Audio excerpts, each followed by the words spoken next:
Primera plana y página entera en domingo de Diario El Comercio para desmerecer y criticar la histórica aprobación de la Ley de Víctimas. Así, en una entrevista completamente inducida por Carlos Rojas a Elsie Monge, el lector podría concluir que el asunto es político, pues no se trataría de una auténtica reparación de las víctimas. Carlos Rojas de Diario El Comercio habla de cálculos políticos en la aprobación, de que el gobierno busca curarse en sano para evitar que se lo responsabilice de futuras denuncias, porque evidentemente, dice, este es un gobierno acusado de atropellar los derechos humanos. Rojas pregunta: ¿es el estilo duro del gobierno en el quehacer político?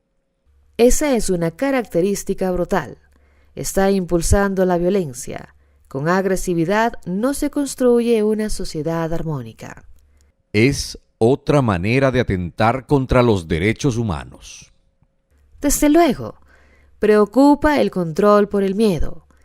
¿De qué democracia podemos hablar si nadie se atreve a decir lo que piensa?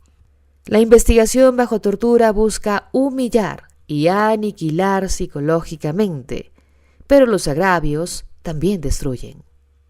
O sea que para Carlos Rojas y Elsie Monge, el entre comillas estilo duro del gobierno es tan o más brutal que la represión.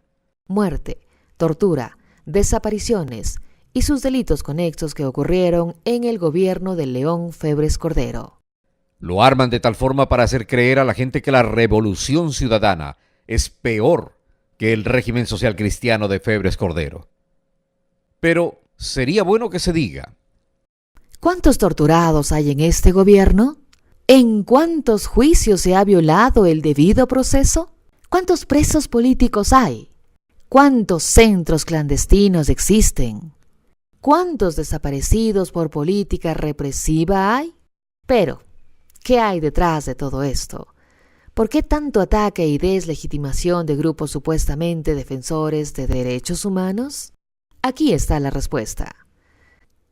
Porque esto está politizado, y simplemente porque están en contra de las políticas del gobierno, quieren ocupar el rol de oposición, oponiéndose al aprovechamiento del Yasuní y TT. En el mismo saco, todo: los derechos humanos, la política extractivista, la explotación del Yasuní. En casi 7 años el Estado ha manejado 150.000 millones y ¿ha reducido notablemente la pobreza? No lo sé. ¿Lo hará entonces con los 18.000 millones que piensa sacar del ITT? El mismo discurso y la misma mentira. Patricio Rivera, ministro coordinador de la política económica. El cuento de los 150.000 millones de dólares otra vez lo desmiente. Los ingresos petroleros del gobierno central, que entre 2007 y 2012 totalizaron 25.000 millones, no los inventados 150.000 millones de los que se habla, se han utilizado para inversión pública que promueve la reducción de la pobreza. Así, antes del gobierno de la Revolución Ciudadana, diciembre de 2006, el 37.6% de la población a nivel nacional era pobre, mientras que el porcentaje de pobres se ubicó en un 23.7% a junio de 2013. Una tercera parte de la población que era pobre antes de este gobierno dejó de serlo. Falta mucho por hacer para erradicarla definitivamente y por ello no tenemos tiempo que perder. El Ecuador no puede darse el lujo de dejar de usar de manera ambientalmente responsable sus recursos naturales. No son 150.000 millones. Son 25.000 millones de ingreso petrolero, y la pobreza se redujo del 37.6% en diciembre del 2006 al 23.7% a junio del 2013. Es decir, una tercera parte de la población que era pobre antes de este gobierno dejó de serlo. Ahora, porque decimos las cosas por su nombre, dicen que este gobierno tiene un estilo duro. Pues seguiremos teniendo un estilo duro contra la mentira. Elsie Monge y su sesgado discurso político. Carlos Rojas, editor político de Diario El Comercio.